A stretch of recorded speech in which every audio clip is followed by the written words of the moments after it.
Every Minecraft world is divided into a bunch of small pieces called chunks. These chunks are what the game uses to divide the map into more manageable pieces. And every Minecraft world, being 30 million blocks big in each cardinal directions, contains this many possible chunks. That's 14 with 12 zeros behind it. But what would happen if instead of having access to these hundreds of billions of chunks, I only get one? Well, that's what I set out to answer in this challenge.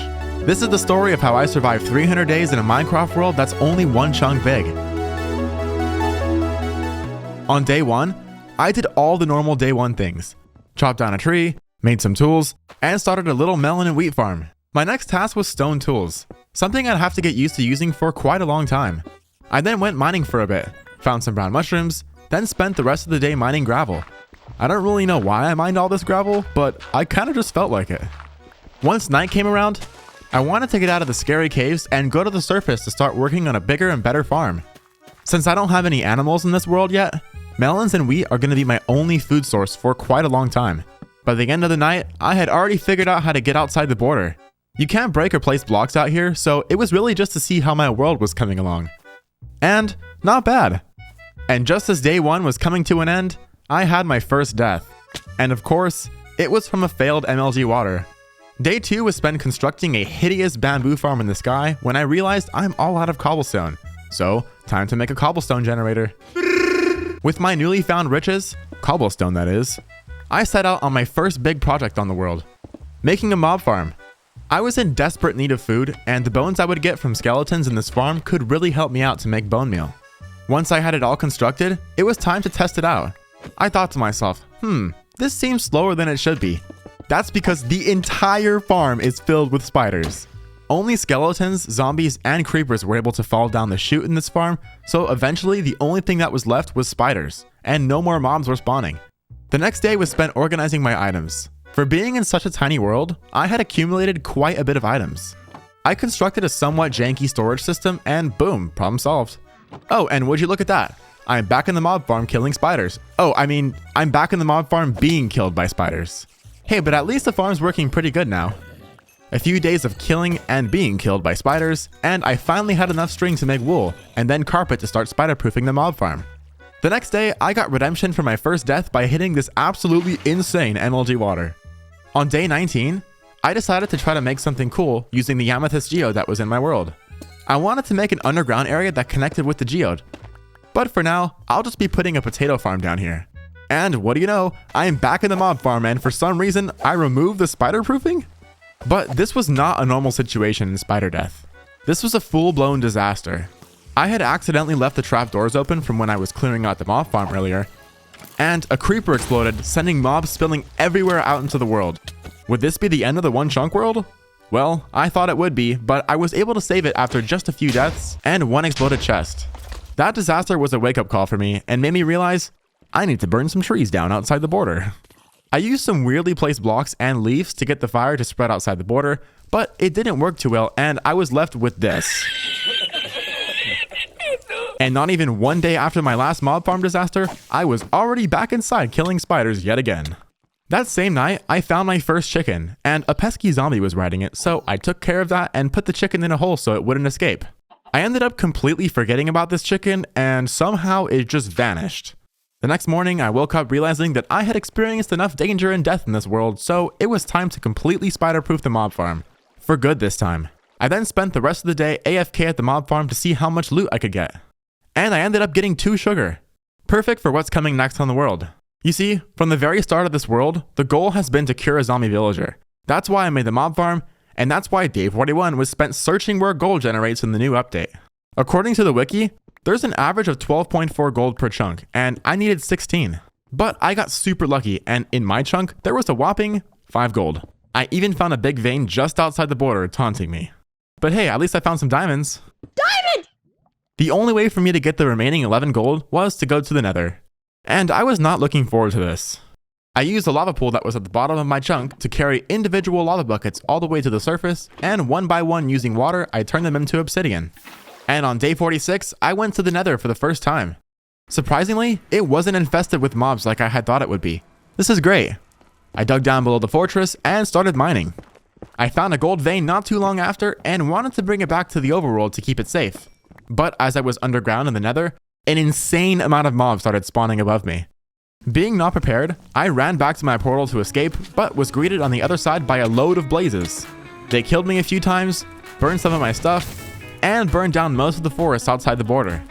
So I took a break and brewed the weakness potions I would need to cure my zombie villager.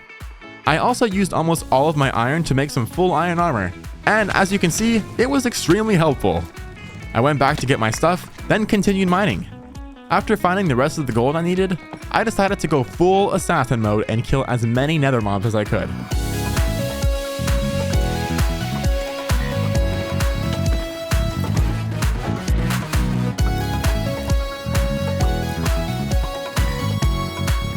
And now it was time for me to get a zombie villager so I could cure it. I made a little platform with trapdoors so I could prevent any zombie villagers from dying to fall damage, but so I could let the rest of the mobs through. Here I just got one, and I lured it into a box outside the spawner, and on day 52, I got my very first villager. But I forgot to light up the box the villager was in, and a zombie spawned inside, turning it back into a zombie villager. So I had to use the golden apple that was supposed to be for the second villager on this one. While I was waiting for that villager to cure again, I realized I had accidentally turned my mob farm into a music disc farm. In total, I got 7 music discs from it. But once the villager finally cured, it was back to the Nether to get some more gold for the second one. I finally got the remaining gold and cured another zombie villager. While I was waiting for this one to cure, I went above the mob farm to make a massive potato farm that I could use to scam the villagers into giving me all of their emeralds. Oh, and to give the villagers so they could breed. What? The next few days were spent trying to come up with some get-rich-quick schemes, exploiting my newly found resources, and killing anyone who didn't comply. After realizing that I could grow potatoes and carrots much faster using a bone meal dispenser farm, I converted the rooftop farm to a melon farm since I have a villager who will trade me 1 emerald for 1 melon.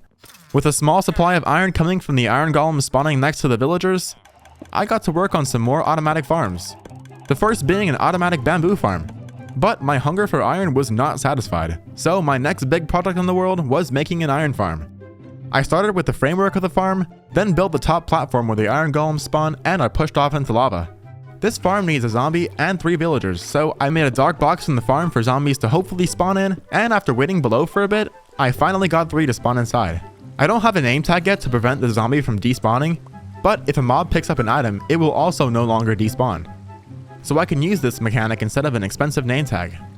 Once I had gotten the zombie into its cage, it was time to bring the villagers up. I started making a staircase from the villager area all the way up to the iron farm. I thought this was going to be extremely painful, but at night, villagers pathfind to their nearest bed. So I used this to my advantage by breaking and placing beds up the long staircase all the way up until I made it to the top. One of the 3 villagers fell off and died on the way up, but that was fine because I still have 2 and I can breed them together. But these 2 villagers gave me such a hard time once we were at the top, and this one didn't want to stay up there and kept trying to escape down the stairs. I thought it was going to accidentally fall off and I was going to have to bring one all the way back up to the top again. Luckily, that didn't happen, but when I was trying to get them to breed to get my 3rd villager, one of them would just not stop being scared. I tried everything and eventually resorted to Google to help me out. It said to just restart my server and it worked. And I finally got them to... Bruh. On my way back down from the mob farm, I noticed a wandering trader. The first one I've gotten in this world. It's day 103 by the way. It took that long for one to spawn. And it was also selling some pretty useless items, so that's great. Cats can spawn next to villages, so I guess the game decided a good place for one to spawn was inside my mob farm. I didn't have any string to fish for fish though, so I had to kill a few spiders, make a fishing rod, then catch a few fish to tame the cat. And here it is, my first pet on the One Chunk world. Once that was done, it was time to test the iron farm, and it was working great. So it's on to the next project. When I went to the Nether, I found myself yet another cat. So it was back to the pond to fish some more fish, and I got myself a second cat. While I was in the Nether, I also decided to spawn-proof the entire thing. That way we wouldn't have any more of these situations. The next big project was going to be clearing out the entire Nether underneath the fortress all the way down to bedrock, and building a hoglin farm at the bottom. I didn't know this till now, but there's quite a large lava lake underground in my Nether, which made things so much harder. This project made me die so many times. and I lost all of my stuff on multiple occasions, so this project took quite a long time. After dying a few more times, I decided it was time to take a break and gather some of the resources that the farm would need. This is when I had a panic moment. I covered up all the nylium in the nether, and when you do that, it turns back to normal netherrack. I thought I was screwed, but I knew you could bone meal nylium to get it to spread. I just didn't know how you would bone meal it. I made a dispenser and tried to bone meal the blocks that were still outside the border, but that didn't work. After trying a few more variations, I opened up a creative world and noticed that you need to bone meal the block that's next to the nylium. So I tried that and it worked. I was so scared because I thought I permanently messed up my world, but luckily I was able to fix it.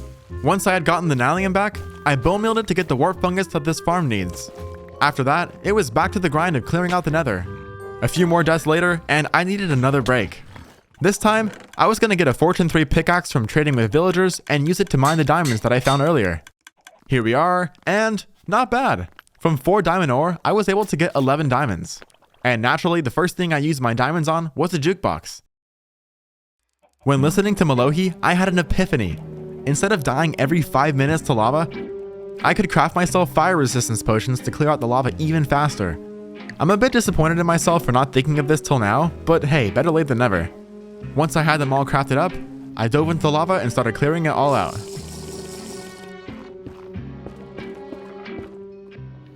Now that the entire nether is all cleared out, I marked out the boundary of the Crimson Forest biome since this biome is where hoglins spawn. Once I had it all built, I stood above it to see how it was working, and it looks like it's not working that great, because the hoglins are just running around and not really going into the lava. So I decided to fix it. I figured that since it was up against the world border, it must have been confusing the hoglins. So I made the new version smaller and farther away from the border. And it looked like it was working good now. So I did a quick 1-hour AFK test to make sure. And it got me 17 stacks of cooked pork chops. Okay, it's definitely working good. I came back to the overworld so I could start working on the next project, and oh, wow. Now even more of the forest is burned down. But deforestation aside, it was time to work on some more farms. And for those, I'm going to be clearing out the overworld chunk down to bedrock. I wanted to make a mini industrial farm area with the limited space I have, and I figured doing it underground would be best. The first farm I was going to build was a villager-based crop farm. These are fully automatic and work super good, so I was excited to build one. The first step was abducting some villagers from my trading area and bringing them underground. I thought this was going to be a pain, and I was right because it was. Villagers are single-handedly the best and worst thing on this world. Well, maybe the nether is the worst thing. Anyways, I was able to get these 2 villagers down to bedrock relatively easily, meaning none of them died, and got to work setting it all up. This farm needs 3 villagers, so step 1 was breeding these 2 together, then getting a villager into the center of the farm.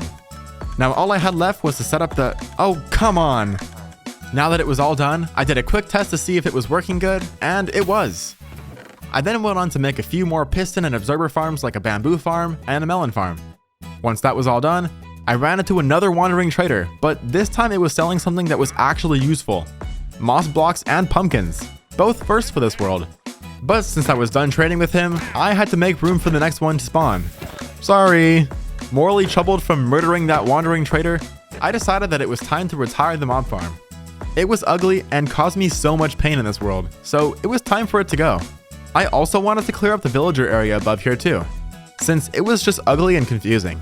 I started off trying to save the villagers by pushing them off so they would land in water, but that got too annoying, so I just... yeah. Anyways, I also wanted to move my nether portal underground so I wouldn't have any more of these situations. I figured putting it inside of my amethyst geode would look pretty cool, since both the portal and amethyst geode are purple. And here it is completed. Now I decided to rebuild the mob farm underground, since the mob loot was still pretty useful. I'm making this one in the same design as the other one, but with 2 levels this time. And yes, don't worry, it's going to be spider-proof too. I did a quick test to see if it was working, and it's looking good. I noticed that it was pretty easy to get skeletons to kill creepers in this farm, so I decided to get some more music discs. But out of nowhere, my cat teleported to me and tried to climb into the mob farm.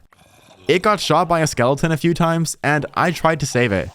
I sat it down and everything seemed fine, so I went to the farm to try to clear out the rest of the mob so I could save it, but it was killed by a skeleton. I was devastated. At least I was able to get one of every music disc. This is for you, unnamed cat. The next few days were spent collecting resources for my next project and trying to forget about my cat dying. Since I didn't have a reliable source of gravel yet to get renewable dirt, I cleared out every single dirt block in my world, then remade the terrain so it was hollow underneath. You wouldn't be able to tell from above, and it would give me so much more dirt to work with, and I think it looks pretty good. I also went and lit up the area with moss carpets and torches, but since I'm in a jungle biome, the grass is super green and the carpets don't really blend that well, but that's okay. I bone milled the area a bit and finished smelting the rest of the stone that I would need for the project. While I was down here, I noticed there was a blaze stuck in my portal area. A perfect example of why I moved my portal underground. If this were above ground, there would be fire everywhere.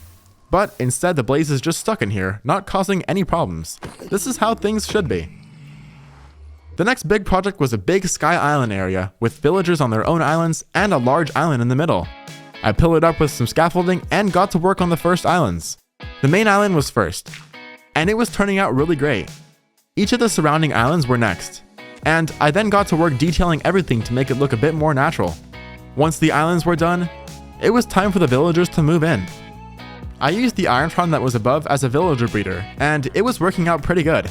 I was getting a steady supply of villagers that I would just put in boats and row down to their own islands. Finally, a project that hasn't had a major disaster yet. Oh, well, that didn't last long. The same thing that happened to my very first villager just happened again. You'd think I would have learned my lesson. Because all the villagers in the breeder died, I had to transport one from the bottom of the world in the potato and carrot farm to the build limit so I could get it to breed with the one remaining villager that was in the iron farm. Once I had that all sorted out, the islands were done. I had an island with toolsmiths and armorers, one with farmers, one with fletchers, one with masons, and one with fishermen villagers. I plan to add a few more islands later once I could get myself a librarian villager. And that was the last major project that I completed on the world. Now we've come to the last thing, and that was fishing for a name tag for my cat. It took me quite a while to figure out how to get treasure loot while fishing since Mojang updated the fishing mechanics in 1.16, so my first, second, and third setups all didn't work. There have to be 2 source blocks of water below the bobber and 2 air blocks above it in a 5x5 area. So I had to remake the box so the water would be all source blocks, and it finally worked. I found a second cat while fishing, so I tamed it and brought it with me. And here we arrive at the last clip that I recorded on this world. I asked you guys in a video what I should name my cats, and here are their names: Chunky, Stampy, and Garfield. Unfortunately, this world was accidentally deleted when my PC decided that it hates me. So this is the last you'll be seeing of this one chunk world. However, there are bigger and better series soon on the way, so get subscribed so you don't miss it. Thanks for watching. Bye!